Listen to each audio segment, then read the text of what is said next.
रामफलबिल दख'रा दुलाराय बर' फरायसा आफादा लोगोसेयैनो रामफलबिल गेलेमु आफाद मोननैजों जथायै सिगां बोसोराव होबोनाय बायदि देग्लायहायबो 2022 मायथाइनि बेवहाय बेसेन नाङै फोरोंथाइ जोलुर बादायनाय बेखौ रामफलबिल रुमाल ब्रह्मनि गेवलां फोथारावहाय दिनैनिफ्राय जागायदों।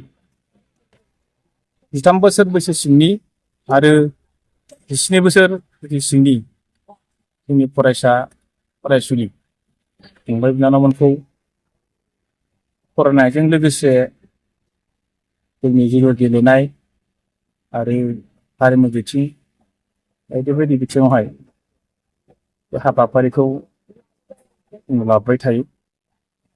जोंनि थांखि आरो जोंनि मिजिंआ बेनो दिनैनि बे जोलुर गेलेनायावहाय बा फोरोंथाइ मावबादानि गेजेरजों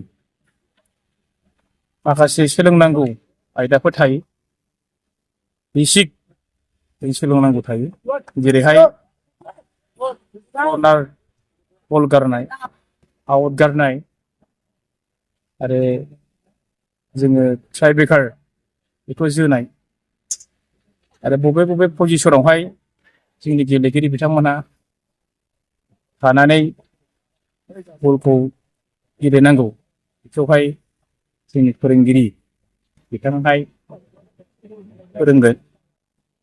दा बेखिनियावहाय दिनैनिफ्राय जागायनाय बेखौ लादों।